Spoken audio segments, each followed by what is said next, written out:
Hello friends, welcome to Repurpose My Way. I'm Shelly. Are you ready to upcycle some thrifted items today? I hope so, because that's what we're going to do. We're going to use this mulberry rice paper that is just beautiful. It's got beautiful greens and tans and even that mushroom color that I love. A little bit of burgundy, there's a little bit of color there. And we're going to take these papers and put them on some thrift flip items. So this first one is this cute little stackable drawer set, this jewelry box. I think my daughter had one of these way back when, and I picked this up for, I believe it was $5 at Goodwill. So one of the star knobs was gone off from it and they had put it in the drawer. So I don't want to keep those on there anyway. For what I'm going to do, they're going to get in the way and they're not going to match when I'm done. So I'm just going to take those off. They popped off really easy, as you could see. And then I just sanded down the whole piece just a little bit because it is quite bright and I want to be able to cover it up. So I have this DIY paint from Debbie's Design Diaries, and I am going to, these are just little samples that I picked up so that I can try out her paints. They're really great, and a lot of the YouTubers and crafters use them. So I've been picking up little kits here and there to try the paint out. So I picked these two colors to match this mulberry paper that I have here, this rice paper. And one is, this color I believe is the Faded Burlap. It's a great base off-white color. I really like it. So I'm going to do 2 coats all over this box and cover up all this color and writing with just those 2 coats. That is all that I needed to do. Just let the first coat dry, and then once that's dry, do the second coat, and there we go. It's all coated. Now here comes the problem with the drawers. Anything that you do with drawers, they always get painted in, and it's really hard to get them to open. And of course the knobs aren't on these, and you can't reach through the back or through the bottom to push them out from that way. So I had a really hard time with these drawers. I had a vision and I was going to make it happen. So this is what I did. I banged on it and I got a little crazy with this thing. I just took my razor blade and went along the edges and tried to loosen up that paint, and this is just the start of my drawer problems on this thing. I did get it to come out and I was able to loosen it up and sand down the little paint pieces along the edges that were kind of making it stick. But then of course, you know, stuff happens. So I took this clear paint once I got it all set so the drawers would come out, and I sealed the piece. I'm not going to paint the front, the drawers again, but I am going to do the top and the sides. So I'm going to use my distressing method with Vaseline. I love using this method. You guys are going to get sick of seeing it probably. And then I'm going to take this green DIY paint and I'm going to do 2 coats over the top and the sides of this little drawer stack. Now it's not going to cover completely because you use that Vaseline as a resist to the paint. So as you can see, the darker spots on this piece are where the Vaseline was put.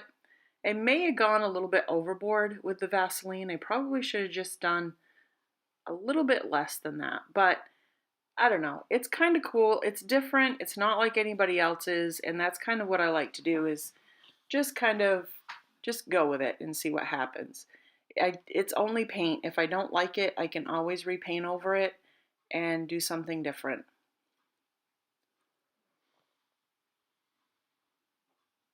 So I'm going to take this mulberry paper now that the sides are done, and I'm going to Mod Podge these onto my drawers. Again, more drawer problems. This probably, I shouldn't have done it this way, but I thought that it would look more cohesive, you know, like one piece, if I did it all this way. And you're probably watching this going, oh no, what are you doing? I don't know. I don't know what I'm doing. This is just what my mind was telling me to do. I just wanted to, I thought that, if I just took my razor blade and went over this, that it would cut the paper and it would make the drawers work fine, but it really didn't, and I had a little bit of a struggle. And you'll see how I fix it in the end, because it does come out in the end, trust me. But anyway, we're going to Mod Podge this paper onto the drawers, and we just do it in little sections so that we know we get it down and it gets it all flat. And I just use my finger and go along and just kind of work the paper in. It is a little bit thicker than your regular decoupage paper or your napkins, so you can work with it just a little bit longer. I did use my plastic wrap and I put it over the top and just rolled it with my roller just to get some of the bubbles out and make sure that it was just stuck down really well. So here I'm just going to go along the crevices of my little drawers before it dries too much. It's already dried quite a bit, but before it dries solidly closed, I wanted to just cut along the paper and get those drawers so that they work. So no matter what I did, I could not get these open, so I decided where the old handles were, I would drill a little screw into that hole. I'm going to be putting new knobs on anyway because it'll cover up that hole. So I just put a screw in there, and that helped me wiggle those free because I just couldn't get my hands in there and get them free. So I just had to go through with my razor knife and just go along the edges and pull on that little screw so that I could get those out. So what have I learned from this? Next time, take the drawers out and do them separately. Don't do them in this drawer stack because it just is a pain in the butt. But I did go in, and as you can see here, I'm sanding off any of the extra paper that was on the edge. I sanded around the drawers so that they're nice and loose now and they go in and out really well.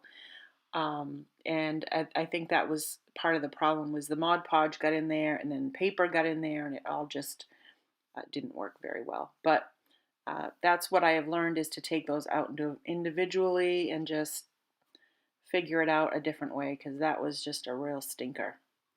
Now I'm sealing in with some Mod Podge. All that paper needs to be sealed, and I did the stack, and then I'm doing the drawers here.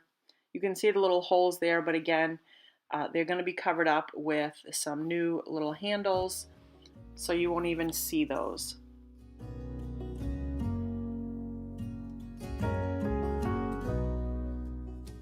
Now I'm just going to take the sandpaper again once it's dried, and I have the drawers back in and they slide in and out nicely.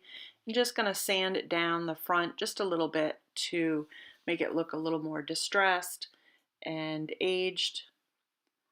And then when I'm done with that, I'm going to take my antiquing wax and I'm going to go along the edges and just give it a little bit of an aged look. So I'm just a little bit along the edge, and then I don't think I show you, but I also do in between each drawer, and so that you get the top and the bottom of the drawer as well. So it just looks aged all the way around. And then I just wipe it back after I put it on there and just feather it out, work my way into the drawer just a little bit. And I think it's just a nice highlight for the front of this little drawer stack.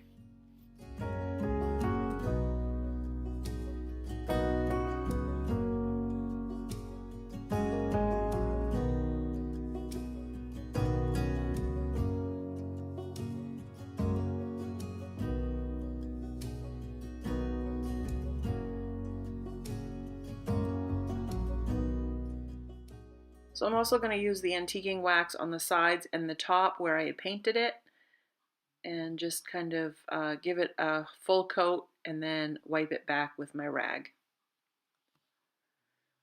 So the next thing that I do is I have these little round beads, and I took some clay and I covered up they have holes through them. So I took clay and put them down over one of the holes, so one side, so that when I put them onto my box, you can't see the hole. The other side's going to be glued to the box, so I'm not really worried much about that. So I did paint these with that faded burlap and then antique waxed them and just rubbed them back so they had the same aged look as the box. And then I'm just gluing them on over where the old handles were with the little stars, and where I put those holes with the screw so that I could get the box open. Just the hardest part was getting these in line so that they didn't look like they were all crooked, but I think it came out pretty good. See what you think.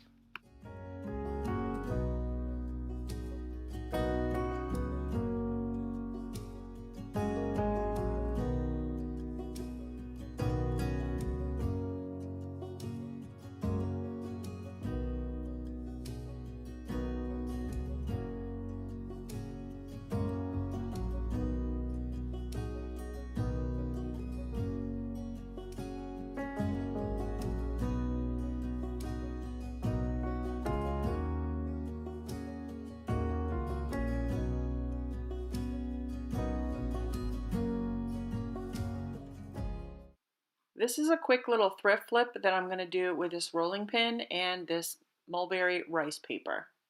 So it's kind of a nasty looking rolling pin. I got this a while back, thrifted from probably Goodwill, and for a couple dollars. And I want to put this paper over the middle of this rolling pin. Now I could sand this down and make it so you could reuse it, but I want to do a little decor. I had two different ones in my booth.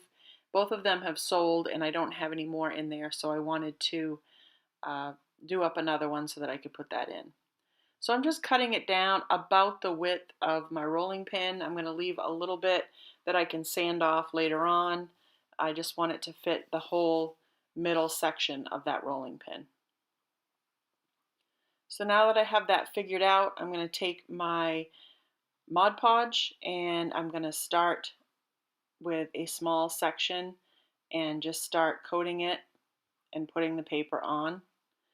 I'm going to do this a little slow so that it won't wrinkle. Going around circles like this, sometimes they wrinkle and they get bubbles and stuff. So I just want to do a little section and get it started. And I also want to make sure that it goes onto the rolling pin straight. Sometimes they get off kilter and you don't get them on straight. So here I'm just trying to figure out, yeah, make sure it's getting on there right. And I left a little bit along the back because I knew that I would have to trim it. And I wanted the image to go all the way around and not have like a big white spot in the back. And then you could have it go sit however you wanted to for decor.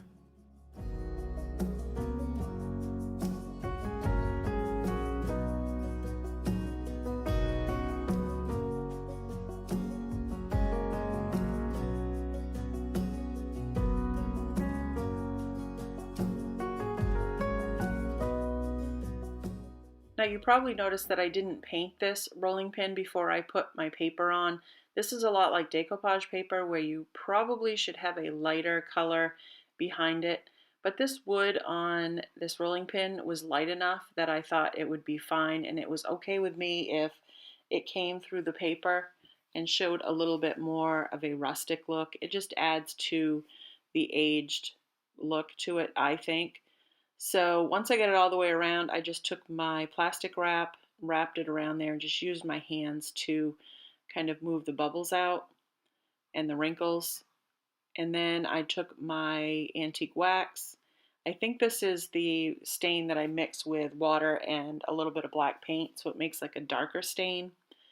And I go around the handles and around the end of it and just give it a coat, and then I wipe it back.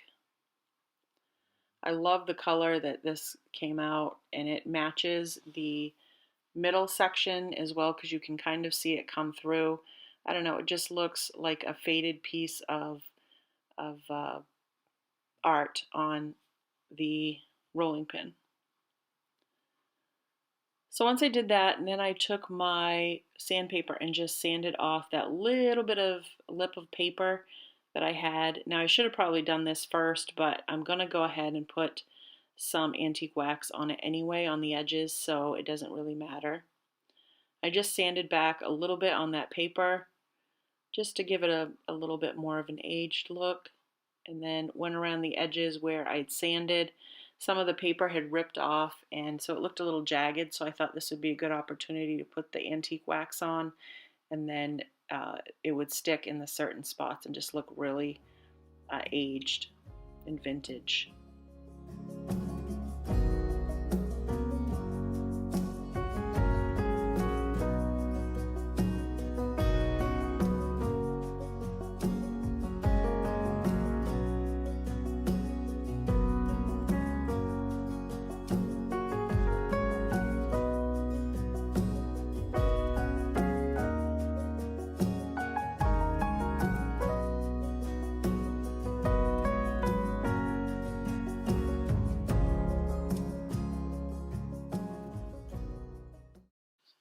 Now this last project are these wooden sconces. They're really beautiful sconces, but it's nothing that I want, and I didn't really want to paint the whole thing. I could have easily enough, but I wanted to use this mulberry paper on it again, and I had a few pieces of it left, so I thought I would use these two that had a little bit of color on them, and they were kind of tall and skinny, so they would fit onto this tall and skinny sconce. So I'm going to do both of these exactly the same. I'm probably going to show you one and then bounce over to the other one as I'm doing something else, so you don't see the same thing over again. But basically I just cut off the writing on the bottom of this and figure out exactly where I want it to sit on my sconce back. Now it doesn't go all the way up, but that's okay. What I do, I don't think I show you here, but what I do after is I go back and kind of rip the top and the bottom and give them an organic kind of ripped, distressed look, so that it just isn't a straight line going across. So I can't remember. I probably do it once I put it on there. I was like, geez, I probably should have done that before I even stuck it on there, but it worked out fine. I just stuck it down, and then while it was still wet, I ripped those top pieces off. I didn't use water, but it's like I use when I do my decoupage paper, and I use water around the edges, and then you can rip it. The Mod Podge softened it up enough so that I could just rip right through that paper a little bit, and it worked really well. So I just Mod Podged it down, and then used my paper, my plastic, to roll it on and get the wrinkles and bubbles out. And then I'm sanding the edges to get the excess paper off and clean off any Mod Podge that has seeped out around the bottom. And here you can see at the top and the bottom, I did go ahead and rip those, and I don't know why I didn't get it on screen for you, but you can see it's not totally straight across anymore. So I think that looks a lot better. And the edges are a little bit rounded. So I'm just coating the paper with Mod Podge so it's sealed in really nicely and it doesn't peel up or try to fall off the sconce. So this is my wax, antique wax, water and black paint mixture, my dark stain. And I'm just going to go over the wood part and just a little bit onto the edges of the paper to, again, age it, distress it, just make it a little older. Now, when I go ahead and wipe this back, it does darken it just a little bit, but it does leave a little bit of that dark wax in the cracks, and it just makes it look aged and like it's been around. You can see the difference between the two. I left the one that I hadn't done on the top there yet, and I wanted to so that you could see the difference in what I'm doing with these pieces. So just coated the whole thing, and now I'm just wiping her back and making sure I get any puddles that are on there or anything like that, and it just stays in the cracks and crevices. It looks pretty cool. It darkened that wood just a little bit. I really like how these came out. Very different. Then I go ahead and do the second one exactly the same. And that's all for that part. And then I take some twine around the top and just glue a little bit in the back, and I go around it just kind of crisscross and up and down, and then I tie a little shoestring bow and that goes along the top as well. I just thought it needed a little bit of something up there to dress it up. So that's kind of like the lipstick on the piece. There we go. And then you see what you think of that.